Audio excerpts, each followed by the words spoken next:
सुप्रभात मेरे प्यारे विद्यार्थियों, कक्षा 8वीं के विद्यार्थी। आज हम आप लोगों की हिंदी पुस्तक का जो 5वां पाठ है, चिट्ठियों की अनूठी दुनिया, आज हम उसके बारे में आपसे थोड़ा बहुत आलोचना करेंगे। आप लोग जानते हैं, एक जमाना था जब चिट्ठियों का बोलबाला था। बोलबाला मतलब आजकल तो स्मार्टफोन आ गया है। अगर आप अपने किसी रिश्तेदार को या रिलेटिव्स को, चाहे वो फूफा जी हों, मामा मामी हों, चाचा चाची हों, या फिर आपके कोई दोस्त, अगर आप उनसे अपने मन की बात कहना चाहते हैं तो आजकल आपके हाथ में मोबाइल फ़ोन है। या तो आप व्हाट्सएप में उनसे बात कर लेते हैं, फेसबुक है, व्हाट्सएप है, इंस्टाग्राम है, ट्विटर है, हाँ कि नहीं। तो इन साधनों के माध्यम से आजकल हम मन किया कि बात करनी है, तुरंत फ़ोन करके हम बात कर लेते हैं। लेकिन पहले ज़माने में, आज से कई साल पहले, ये साधन उपलब्ध नहीं था। लोग चिट्ठियाँ, खत लिखते थे। आजकल तो आप लोगों को मौका ही नहीं मिल रहा होगा अपने माता को, अपनी माता को, अपने पिता को चिट्ठी लिखने का मौका ही आप लोगों को नहीं मिल रहा होगा। लेकिन एक ज़माना था कि पिताजी अगर गांव में हैं और उनका बेटा या उनकी बेटी अगर बाहर किसी शहर में रहकर पढ़ रहा है या पढ़ रही है, तो पिताजी भी घर के बारे में आलोचना करते हुए, घर के अन्य सदस्यों के बारे में आलोचना करते हुए अपने बेटे या अपनी बेटी को खत लिखते थे। और उनकी बेटी पूरा खत मिलने तक का इंतजार करती थी, या उनका बेटा, उनके बेटे बेटी, ठीक है, पिताजी ने खत भेजा है, चिट्ठी भेजी है, चिट्ठी कब आएगी, पहुंचेगी, पिताजी ने चिट्ठी में क्या लिखा होगा, बेसब्री से पिताजी की चिट्ठियों का वे इंतजार करते हैं। लेकिन अब वो जमाना कहाँ। चिट्ठियों की अपनी एक अलग दुनिया होती है, हाँ कि नहीं। जैसे हर एक चीज अपनी एक अलग दुनिया बना लेती है, ठीक उसी प्रकार चिट्ठियों ने भी अपनी एक अलग दुनिया बना ली थी। और उनकी दुनिया में उन चिट्ठियों का महत्वपूर्ण योगदान था। वे चिट्ठियां एकदम महत्वपूर्ण होती थी, ठीक है। आजकल भी कार्यालयीय स्तर पर ऑफिशियली हम चिट्ठियों का इस्तेमाल करते हैं, लेकिन पहले की तुलना में आजकल चिट्ठियों का व्यवहार कमोबेश घट गया है। तो चिट्ठियों की जो अनूठी दुनिया है, आज हम उसके बारे में पढ़ेंगे।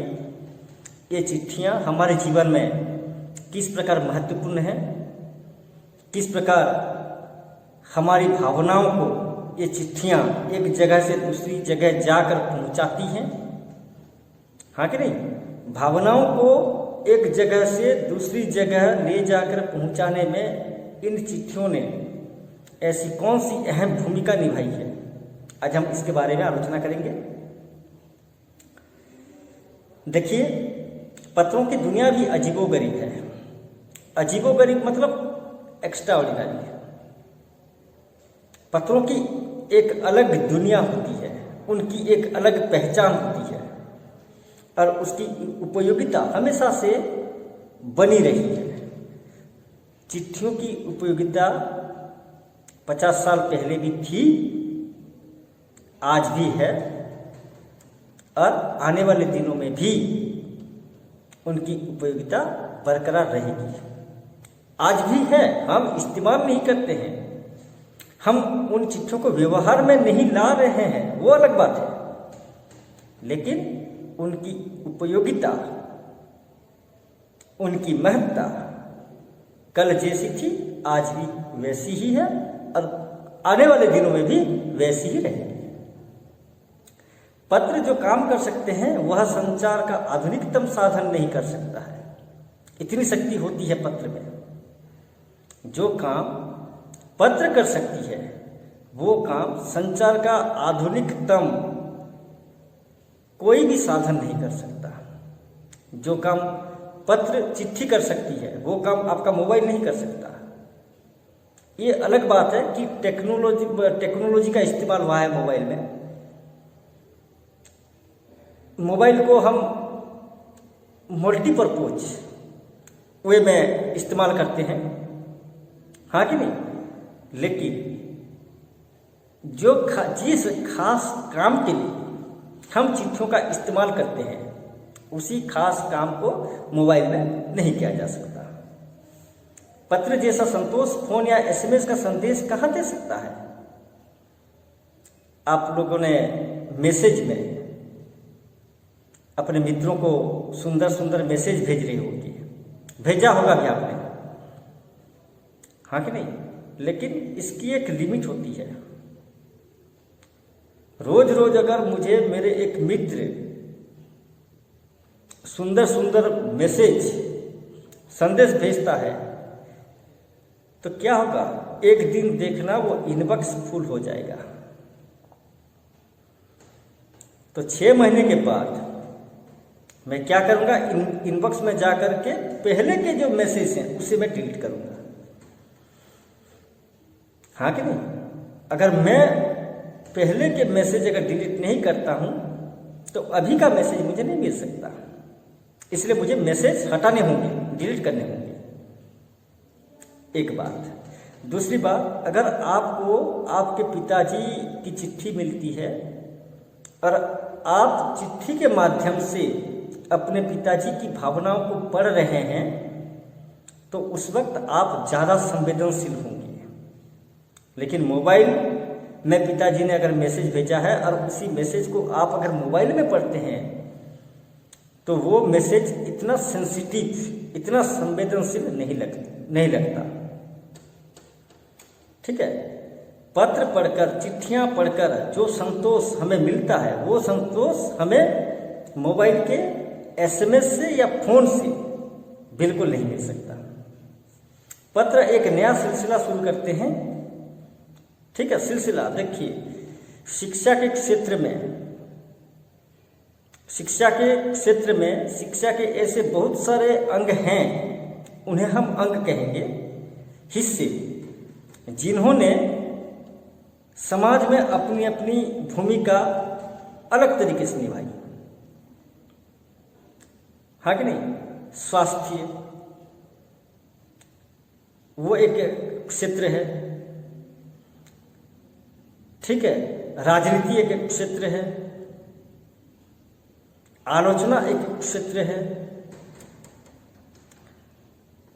शिक्षा एक क्षेत्र है,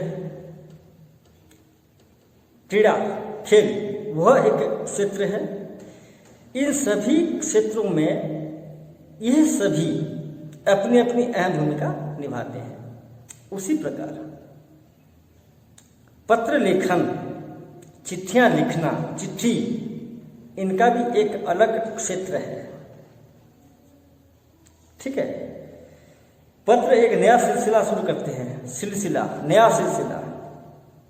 जब पत्र लेखन का बोलबाला था तब पत्रों का युग चल रहा था। ठीक है? उन्हें हम पत्रों का युग कहेंगे और उस युग में पत्रों का खूब बोलबाला था, उनकी अहमियत बहुत थी। और राजनीति, साहित्य तथा कला के क्षेत्रों में तमाम विवाद और नई घटनाओं की जड़ भी पत्र ही होते हैं। राजनीति, अभी हाल ही में वीडियो तो आज मैं बना रहा हूं 29 तारीख को, ठीक है? हाल ही में मैंने देखा, यूट्यूब में देखा, गूगल में मैंने सर्च किया, अभी जो किसान आंदोलन चल रहा है, 2 लाख ट्रैक्टर्स अभी दिल्ली गए हुए हैं। 2 लाख ट्रैक्टर्स अभी दिल्ली गए हुए हैं और उन्हीं ट्रैक्टरों को किसान बेचकर चलाकर दिल्ली गए हैं। तो किसान आंदोलन का जो अब चल रहा है एक विवाद, वो पार्टी रिलेटेड है, वो मैं तो नहीं बताऊंगा। तो ये जो किसान आंदोलन को लेकर जो राजनीति चल रही है, हम तो ठहरे सोनपुर में और राजनीति हो रही है दिल्ली में, लेकिन वहाँ की बातों को हम कैसे जानते हैं? अखबारों में पढ़ते हैं। अभी तो आप यूट्यूब में भी देख सकते हैं, अभी आप गूगल में भी सर्च कर सकते हैं। लेकिन जब मोबाइल नहीं था तब क्या देश विदेश की राजनीति के बारे में हमें जानकारी नहीं मिलती थी? कला के क्षेत्र में क्या क्या उन्नति हो रही है,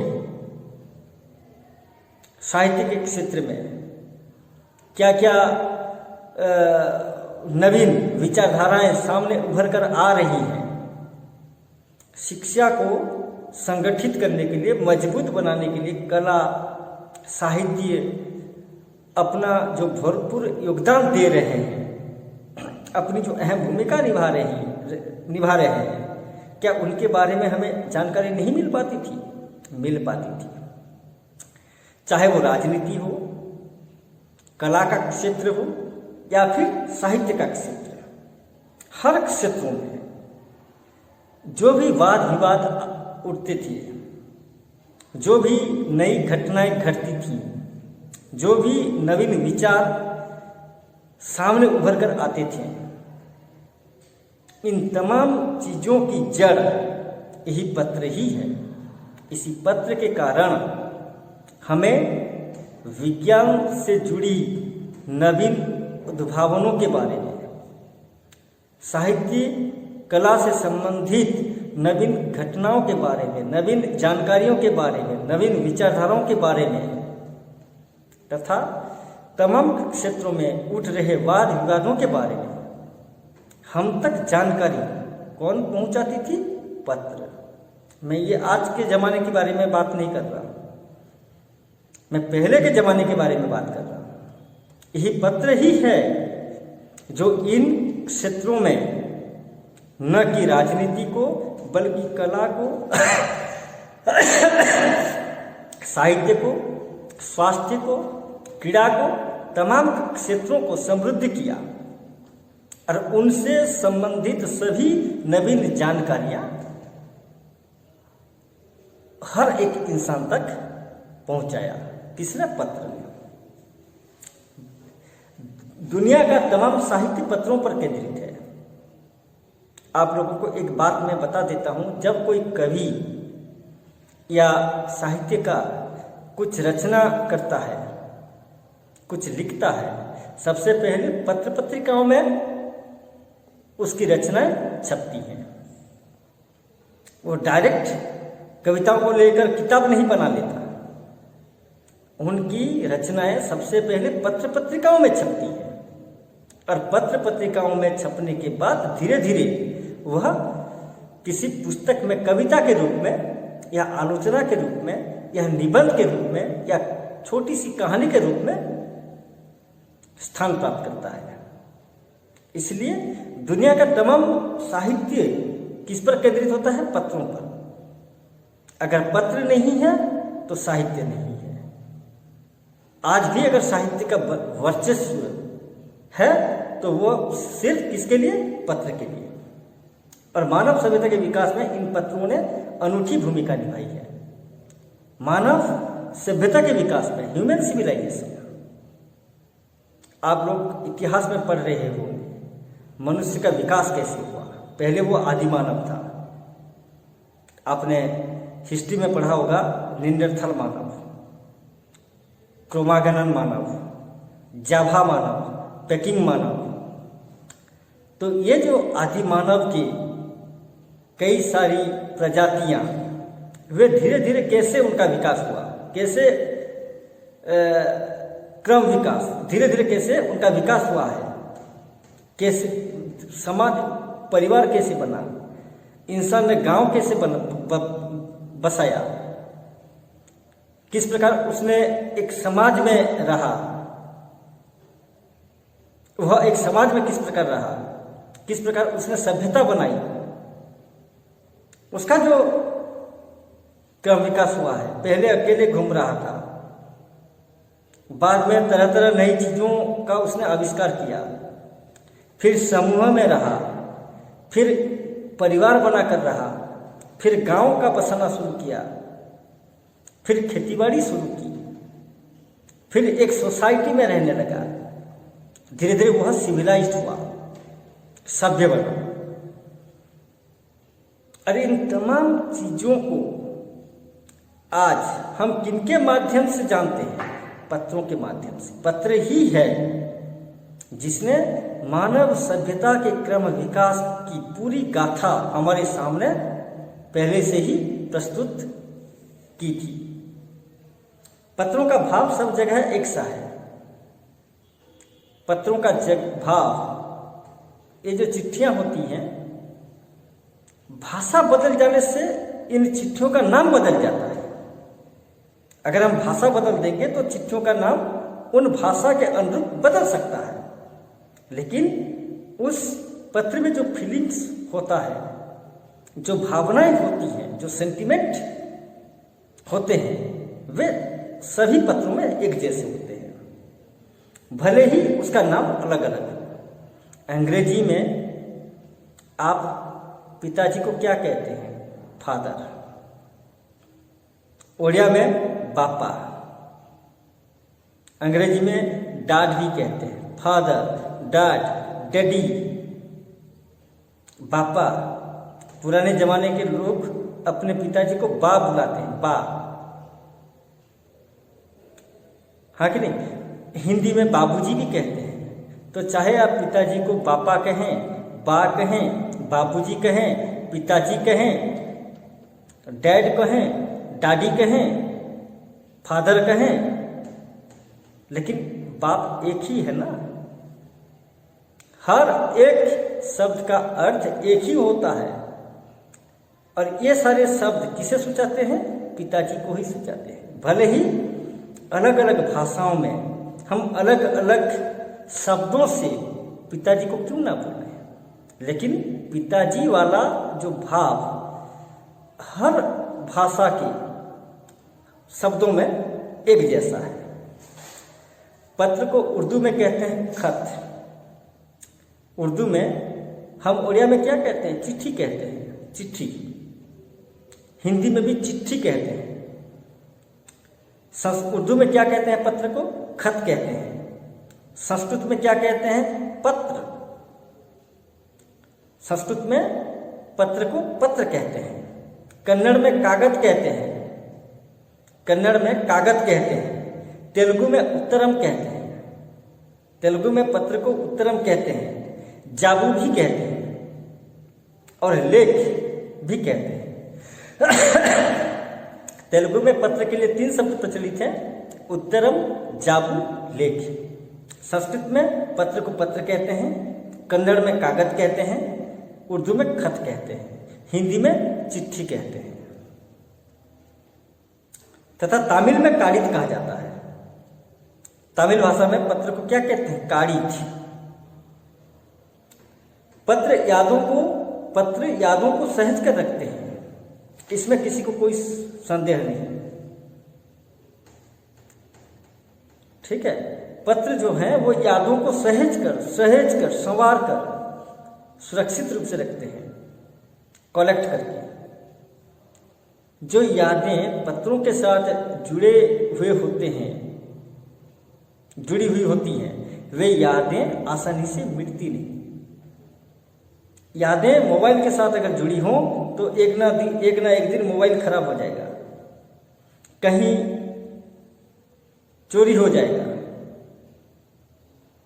ठीक है, हैंग हो जाएगा, फॉर्मेट मार देने से सब कुछ उड़ जाएगा। लेकिन पत्र जो हैं, जो भावनाएं, जो सेंटीमेंट, जो यादें होती हैं, वे पत्र में सदैव बरकरार रहती हैं। यादों को सहेज कर रखने का एकमात्र साधन है पत्र। सशक्त साधन, सिर्फ साधन नहीं, सशक्त साधन है। हर एक की अपनी पत्र लेखन कला और हर एक के पत्रों का अपना दायरा। दायरा मतलब लिमिट। पत्र लिखने का एक कला होती है। हम सभी पत्रों को एक जैसा नहीं लिख सकते। मैंने कक्षा 6वीं में, 7वीं में, 8वीं में पहले से ही बताया है। ये जो पत्र होते हैं, 2 तरह के पत्र होते हैं। एक है औपचारिक पत्र और दूसरा है अनौपचारिक पत्र, फॉर्मल लेटर और इनफॉर्मल लेटर। औपचारिक पत्र अक्सर हम दफ्तरों में लिखते हैं, ऑफिस में, कार्यालयों में हम औपचारिक पत्र लिखते हैं। हाँ कि नहीं? आपको अपने प्रिंसिपल को पत्र लिखना हो, डिस्ट्रिक्ट मजिस्ट्रेट को लिखना हो, हाँ कि नहीं, सब कलेक्टर को लिखना हो, बीडीओ एसडीओ को लिखना हो, किसी कॉलेज के प्रिंसिपल को लिखना हो, सुपरिटेंडेंट ऑफ पुलिस को लिखना हो, पुलिस कमिश्नर को लिखना हो, किसी मिनिस्टर को लिखना हो, यह सब औपचारिक पत्र के अंतर्गत आते हैं। पिताजी को पत्र लिखना है, भाई बहन को पत्र लिखना है, चाचा चाची, मामा मामी, फूफा बुआ, हाँ कि नहीं, अपने रिश्तेदारों को लिखना है, अपने मित्रों को पत्र लिखना है। तो ये सारे पत्र इनफॉर्मल लेटर्स कहे जाते हैं। इन पत्रों को इनफॉर्मल लेटर्स, यानी ये सभी पत्र जो अपनों को, रिश्तेदारों को लिखा जाता है, उसे अनौपचारिक पत्र कहते हैं। हाँ कि नहीं? औपचारिक पत्र लिखने की विधि और अनौपचारिक पत्र लिखने की विधि, विधि मतलब नियम, नियम अलग अलग होते हैं। औपचारिक पत्र हम जिस नियमों का पालन करते हुए हम औपचारिक पत्र लिखेंगे, उन नियमों का पालन करते हुए हम अनौपचारिक पत्र नहीं लिख सकते।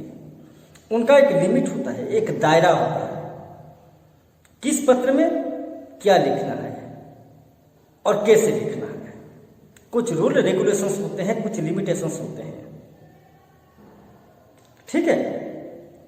हर एक पत्रों का अपना अपना दायरा होता है। दुनिया भर में रोज करोड़ों पत्र एक दूसरे को तलाशते तमाम ठिकानों तक पहुंचते हैं। इस दुनिया में रोज लाखों करोड़ों पत्र एक जगह से दूसरे जगह तक जाते हैं। एक जगह से किसी और एक इंसान को ढूंढते ढूंढते उसके घर तक पहुंचते हैं। मान लीजिए आप दिल्ली में पढ़ रहे हैं, आप मेरे छात्र हैं, आप दिल्ली, आप इस विद्यालय से पास आउट होकर गए और आप दिल्ली में फिलहाल हायर स्टडी ले रहे हैं, पढ़ रहे हैं। आज मुझे आपकी याद आई और मैंने सोचा उसका तो मोबाइल फोन मेरे पास नहीं है, उसका सिर्फ पता है दिल्ली में वो कहाँ रहता है, उसका सिर्फ, आपका सिर्फ एड्रेस मेरे पास है, दिल्ली में आप कहाँ रहते हैं आपका एड्रेस मेरे पास है, लेकिन आपका मोबाइल नंबर नहीं है। तो मैं क्या करूँगा, आपका नंबर तो नहीं है मेरे पास, मैं आपको फोन तो नहीं कर सकता। मैंने सोचा नहीं, चलो आज उसे मैं पत्र लिखता हूँ, मैं आपके नाम पर पत्र लिखूंगा और दिल्ली का आपका जो पता मेरे पास है उसी पते पे मैं उस पत्र को भेज दूंगा। आज यहाँ मैं भेजूंगा, यहाँ से भेजूंगा उलुंडा से।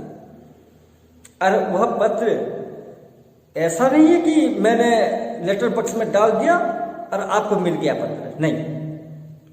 आज मैं डालूंगा, डालने के बाद वो तरह तरह जगह होते हुए वो पत्र आप तक पहुंचेगा, ऐसे डायरेक्ट नहीं पहुंच जाएगा। हाँ कि नहीं? और आप का एड्रेस ढूंढते ढूंढते आपके पास मेरा पत्र पहुंचते पहुंचते कम से कम 4-5 दिन तो लग ही जाएंगे। 4-5 दिन तक आपका पता ढूंढते ढूंढते, सफर करते करते मेरा पत्र आपको प्राप्त होगा। मेरा पत्र आप तक निश्चित रूप से पहुंचेगा। भारत में ही रोज 4.5 करोड़ चिट्ठियां डाक में डाली जाती हैं। 4.5 करोड़, ये कोई छोटी संख्या नहीं है। चिट्ठियों का मूल्य, चिट्ठियों का महत्व दूसरे देशों में, विदेशों में उनका क्या महत्व है वो अलग बात है, लेकिन जहां तक मैं जानता हूं चिट्ठियों का महत्व विश्व के सभी देशों की तुलना में हमारे भारत में ज्यादा है।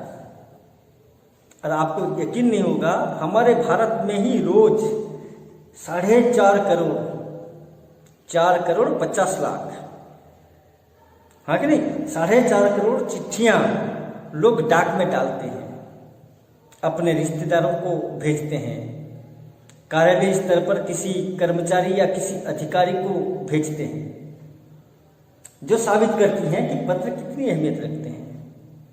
और ये रोजाना 4.5 करोड़ पत्र डाक में डाला जाना, इससे साबित होता है कि हमारे देश में पत्रों की क्या अहमियत है, कितना महत्वपूर्ण है ये पत्र हमारे लिए, हाँ कि नहीं। पंडित जवाहरलाल नेहरू ने सन 1953 में सही ही कहा था। 1953 में भारत के भूतपूर्व प्रधानमंत्री जवाहरलाल नेहरू जी ने एक बात कही थी, और उन्होंने जो बात कही थी बिल्कुल सही कही थी। कब कही थी? 1953 में, 1953 में। किसने कहा था? भारत के भूतपूर्व प्रधानमंत्री पंडित जवाहरलाल नेहरू ने कहा था। क्या कहा था उन्होंने अपने कथन में? उन्होंने अपने स्टेटमेंट में कहा था, हजारों सालों तक संचार का साधन केवल हरकारे या फिर तेज घोड़े रहे हैं। हरकारे, रनर्स। खेल के मैदान में आपने देखा होगा, जब आपके स्कूल में एनुअल स्पोर्ट्स होता है, वार्षिक क्रीड़ा उत्सव जब होता है, तब रनर्स वहां काम आते हैं। वो मसाल लेकर दौड़ते हैं, 1-1 किलोमीटर या आधे किलोमीटर दूरी पर एक रनर्स होते हैं। जिस मंदिर में पूजा होती है वहां से मसाल लेकर एक रनर्स दौड़ेगा। आधा किलोमीटर दौड़ने के बाद और एक रनर्स पहले से ही वहां खड़ा है, उसे मसाल पकड़ा देगा और उसके साथ वो फिर दौड़ेगा। फिर आधे किलोमीटर दौड़ने के बाद वहां फिर और एक रनर्स मिलेगा दौड़ने वाला। दूसरा रनर्स उसे मसाल पकड़ा देगा और पहला रनर्स, दूसरा रनर्स उसी तीसरे रनर्स के साथ दौड़ते हुए वे लोग फिर आएंगे। ऐसे मंदिर से तो निकलेगा एक रनर, लेकिन आपके विद्यालय के मैदान में पहुंचते पहुंचते कम से कम 7-8 रनर्स होते हैं। ये लोग हैं संदेशवाहक, हाँ कि नहीं। पहले के जमाने में हजारों साल पहले संचार का साधन कौन रहे हैं? हरकारे, रनर्स या फिर तेज गति से दौड़ने वाले घोड़े। हजारों सालों तक संचार के साधन किसे माना गया? रनर्स यानी हरकारे तथा तेज गति से दौड़ने वाले घोड़े। उसके बाद पहिए आए। पहिए मतलब व्हील, पहिया, व्हील। पर रेलवे और तार से भारी बदलाव आया। और पहिया का आविष्कार होने के बाद रेलवे और तार, ठीक है, रेलवे में और तार में भारी बदलाव आया। पहले इतना डेवलप नहीं था, तार विभाग और रेलवे विभाग इतना डेवलप नहीं था, लेकिन पहिए का आविष्कार होने के बाद ये दोनों विभाग और भी एक्टिव हो गए, उनमें इंप्रूवमेंट होने लगा, बहुत सारे चेंजेस आए, बदलाव आए। तार ने रेलों से भी तेज गति से संवाद पहुंचाने का सिलसिला शुरू किया। तार, एक है बेतार, एक है तार। तार मतलब ऐसा यंत्र जिसमें वायर की जरूरत होती है, हाँ कि नहीं। और बेतार मतलब जिसमें वायर की जरूरत नहीं है। रेडियो आप लोगों के घर में अभी नहीं होगा, एक जमाने में रेडियो बहुत बड़ी चीज होती थी। आजकल लोग पसंद नहीं करते हैं मोबाइल आने के बाद। कमोबेश लोगों के घरों में जो लोग रेडियो सुनने के शौकीन हैं, शौक से जो लोग सुनते हैं, शौक से उनके पास रेडियो मिल भी जाएंगे। ठीक है, वो है बेतार, उसमें तार नहीं होता। और तार लैंडलाइन अभी तो लैंडलाइन भी नहीं है, अभी मोबाइल हो गया, मोबाइल भी बेतार है, हाँ कि नहीं, मोबाइल भी बेतार है, इसमें तार लगाने की जरूरत नहीं पड़ती। लेकिन जब मोबाइल नहीं आया था, लोगों के घरों में अक्सर लैंडलाइन होता था, और लैंडलाइन में वायर होता था, वो है तार। तार ने रेलों से भी तेज गति से संवाद पहुंचाने का सिलसिला शुरू किया। चिट्ठियां जो भेजी जाती हैं, वे चिट्ठियां तो कभी कभार सब पोस्ट ऑफिस से सब पोस्ट ऑफिस, सब पोस्ट ऑफिस से आपका हेड पोस्ट ऑफिस से फिर ऐसे करके चिट्ठियां जाती हैं। कभी उनकी पोस्टल वालों की अपनी गाड़ी होती है, कभी पार्सलों को एक बोरे में बांधकर बस में भेजा जाता है, कभी रेलवे में भेजा जाता है, हाँ कि नहीं। तो ऐसे एक जगह से दूसरी जगह, एक गाड़ी से दूसरी गाड़ी होते हुए जाते जाते उन्हें समय लगता था। लेकिन बेतार में ऐसी स्थिति नहीं थी, बेतार की ऐसी स्थिति नहीं थी, तार की, माफी चाहता हूँ, तार की ऐसी स्थिति नहीं थी। ठीक है, आसानी से आप फोन करके या किसी टेलीग्राम करके आसानी से बहुत जल्दी आप संवाद पहुंचा सकते थे। तो संवाद एक जगह से दूसरी जगह पहुंचने में रेल में जितना वक्त लगता था उतना वक्त लेकिन तार से नहीं लगता था, तार से संवाद जल्दी पहुंच जाता था। अब टेलीफोन, वायरलेस और आगे रडार दुनिया बदल रहा है।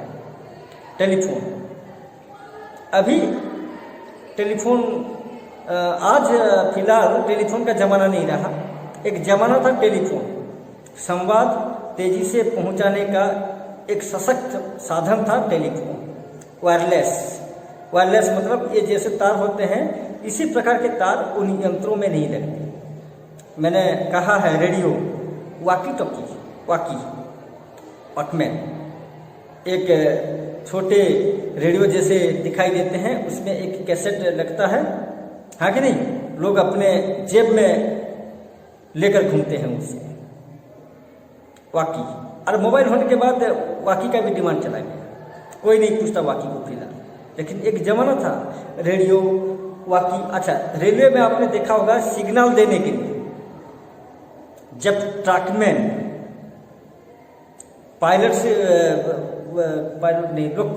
लोक पायलट से बात करता है, या ट्रैकमैन सिग्नल के लिए किसी रेलवे दूसरे कर्मचारी से बात करता है, तो उसके पास एक वॉकी टॉकी होता है। वॉकी टॉकी वो बिल्कुल फोन जैसा दिखाई देता है, लंबा वाला, उसमें तार नहीं होती, हाँ कि नहीं, उसमें तार नहीं होती, ऐसे मुंह के पास में बोलते हैं। तो संवाद तेजी से पहुंचाने का काम आजकल टेलीफोन, वायरलेस और आगे रडार, ये सब दुनिया को तेजी से बदल रहे हैं, सिस्टम को तेजी से बदल रहे हैं। इन्हीं के वजह से नए नए टेक्नोलॉजियों का इस्तेमाल किया जा रहा है, और नवीन तकनीकी के चलते दुनिया आज पहले की तरह नहीं रही, बिल्कुल पूरी तरह बदल चुका है।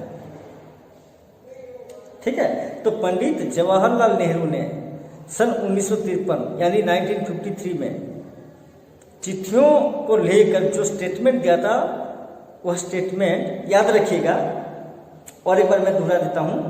हजारों सालों तक संचार का साधन केवल हरकरे या फिर तेज घोड़े रहे, उसके बाद पहिए, पर रेलवे और तार से भारी बदलाव आया। तार ने रेलों से भी तेज गति से संवाद पहुंचाने का सिलसिला शुरू किया। अब टेलीफोन, वायरलेस और आगे रडार दुनिया बदल रहा है। ये उन्हीं का एक स्टेटमेंट है, इसी स्टेटमेंट को याद रखिएगा। पिछली शताब्दी में पत्र लेखन ने एक कला का रूप ले लिया। शताब्दी मतलब 100 साल, 100 साल को लेकर एक शताब्दी। तो पिछली शताब्दी में पत्र लेखन ने एक कला का रूप ले लिया। पत्र तो लोग ऐसे नॉर्मली लिखते थे, अपनी भावनाओं को, अपनी संवेदनाओं को दूसरों तक पहुंचाने के लिए वे लोग खत लिखते थे, चिट्ठियां लिखते थे। लेकिन धीरे धीरे जिस प्रकार लोग अधिक से अधिक चिट्ठियां लिखने लगे, पत्र लिखने लगे, पत्रों के उन व्यवहारों के कारण, अत्यधिक मात्रा में पत्रों के व्यवहार के कारण पत्र लेखन एक कला का रूप ले लिया। डाक व्यवस्था के सुधार के साथ पत्रों को सही दिशा देने के लिए विशेष प्रयास किए गए। डाक व्यवस्था, फिर पोस्टल डिपार्टमेंट बनवाए गए, हाँ कि नहीं, बनवाए गए। और अगर पहले से पोस्टल डिपार्टमेंट था तो उसमें और भी उसकी जो व्यवस्थाएं थी, उसी व्यवस्थाओं को सुधारा गया। डाक व्यवस्था के सुधार के साथ पहले डाक विभाग इतना एक्टिव नहीं था, इतना इम्प्रूव्ड नहीं था। जब लोग ज़्यादा संख्या में पत्र लिखने लगे, पत्रों का अत्यधिक मात्रा में इस्तेमाल होने लगा, व्यवहार होने लगा, तब डाक व्यवस्था को सुधारा गया, उसमें परिवर्तन लाए गए, उसके सिस्टम में बदलाव लाया गया। और उसी डाक व्यवस्था और उसी सुधरे हुए डाक व्यवस्था के साथ पत्रों को सही दिशा देने के लिए विशेष प्रयास किया गया। पत्रों को एक अच्छी दिशा देने की कोशिश की गई, और भी कैसे डेवलप किया जा सके, पत्र के व्यवहार हो और भी कैसे अधिक बढ़ावा दिया जा सके, उसके लिए भी कोशिश की गई। पत्र संस्कृति विकसित करने के लिए स्कूली पाठ्यक्रमों में पत्र लेखन का विषय भी शामिल किया गया। आप लोग पढ़ते हैं, हिंदी में पढ़ते हैं, इंग्लिश में, हाँ कि नहीं, उड़िया में, पत्र संस्कृति। तो ये जो लेटर लिखने का जो कल्चर है, उसी कल्चर को बढ़ाने के लिए, उसी कल्चर को और भी इम्प्रूव करने के लिए पत्र लेखन को स्कूली पाठ्यक्रमों में शामिल किया गया। क्या हिंदी में जब आप लोग पढ़ते हैं सिर्फ निबंध पढ़ते हैं, कहानी पढ़ते हैं, नाटक पढ़ते हैं, व्याकरण पढ़ते हैं, पत्र लेखन नहीं पढ़ते? पढ़ते हैं ना, औपचारिक पत्र लिखते हैं आप लोग, निबंध लिखते हैं, निबंध के साथ साथ व्याकरण के साथ साथ और एक महत्वपूर्ण चीज उसमें जोड़ी गई, वह है पत्र लेखन। स्कूली पाठ्यक्रमों में पत्र लेखन को अनिवार्य कर दिया गया, कंपल्सरी कर दिया गया, हाँ कि नहीं। उड़िया में भी आप लोग लिखते हैं, बापांकु तुम विद्यालय तुम पाठपढ़ा केमिति चली से विषय आलोचना करी बापांकु एक पत्र लिखो। आप 4 दिन विद्यालय नहीं आ सकते, आपको तेज बुखार है, आप 4 दिन तक विद्यालय में अनुपस्थित रहेंगे, अतः 4 दिन की छुट्टी के लिए, 4 दिन के अवकाश के लिए आप अपने प्राचार्य को पत्र लिखिए। इंग्लिश में एप्लीकेशन नहीं लिखते आप, हाँ कि नहीं। तो ये जो औपचारिक पत्र, अनौपचारिक पत्र लिखते हैं, पत्र लेखन की इसी कला को स्कूली पाठ्यक्रमों में एक अनिवार्य विषय, कंपल्सरी सब्जेक्ट के रूप में शामिल कर दिया गया। भारत ही नहीं, दुनिया के कई देशों में ये प्रयास है। क्या सिर्फ पत्र लेखन को भारत के स्कूलों में स्कूली पाठ्यक्रम के रूप में शामिल किया गया? नहीं, भारत के अलावा विश्व के प्रायतः सभी देशों में, सिर्फ भारत नहीं बल्कि विश्व के प्रायतः सभी देशों में पत्र लेखन को एक कला के रूप में स्कूली पाठ्यक्रमों में शामिल किया गया। और विश्व डाक संघ ने अपनी ओर से भी काफी प्रयास किया और इन पत्रों का अत्यधिक मात्रा में और भी कैसे व्यवहार हो सके, लोग कैसे पत्रों के बारे में अधिक से अधिक जाने, उनका जो महत्व उनका जो महत्व था उसी महत्व को और भी बढ़ाने के लिए क्या सिर्फ भारत और विश्व के अन्य देशों में सिर्फ पत्र लेखन को स्कूली पाठ्यक्रमों में शामिल किया? नहीं, भारत में स्कूली पाठ्यक्रम के रूप में शामिल किया गया पत्र लेखन को। विश्व के सभी देशों में भी पत्र लेखन को स्कूली पाठ्यक्रम के रूप में शामिल किया गया। इसके साथ साथ जो विश्व डाक संघ, वर्ल्ड पोस्टल ऑर्गेनाइजेशन, जो विश्व डाक संघ था, विश्व डाक संघ ने भी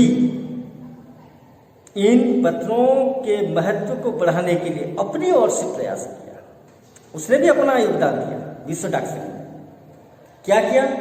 विश्व डाक संघ की ओर से 16 वर्ष से कम आयु वर्ग के बच्चों के लिए पत्र लेखन प्रतियोगिताएं आयोजित करने का सिलसिला सन 1972 से शुरू किया गया। एक अच्छा कदम उठाया विश्व डाक संघ ने। उसने क्या किया? देखिए, ये जो अच्छा कदम पत्रों के महत्व को बढ़ाने के लिए विश्व डाक संघ ने जो एक स्टेप लिया, एक अच्छा ठोस कदम उठाया। कब से उठाया? सन 1972 से, 1972 से। और वो कदम क्या था कि जो विद्यार्थी स्कूलों में पढ़ रहे हैं, जिनकी उम्र 16 वर्ष से कम है, 16 वर्ष से कम है,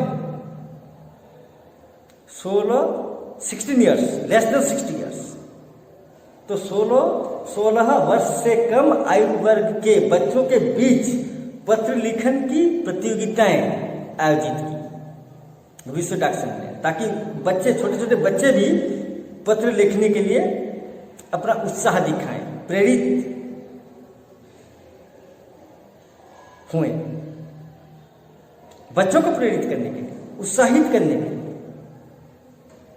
पत्र संबंधी ज्ञान बढ़ाने के लिए विश्व डाक संघ ने क्या किया? 1972 से उसने जो विद्यार्थी स्कूल में पढ़ रहे हैं, स्कूल के जो विद्यार्थी हैं और जिनकी उम्र 16 वर्ष से कम है, उन विद्यार्थियों के बीच पत्र लेखन की प्रतियोगिताएं आयोजित की।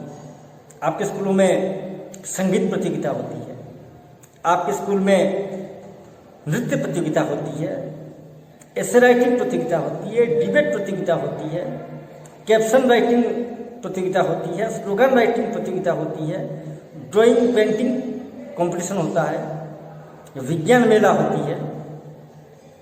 ठीक उसी प्रकार की एक प्रतियोगिता लेटर राइटिंग, इस प्रतियोगिता की भी शुरुआत की किसने? विश्व डाक संघ ने। कब? 1972 से। और तभी से यह प्रतियोगिताएं आयोजित होती आ रही हैं।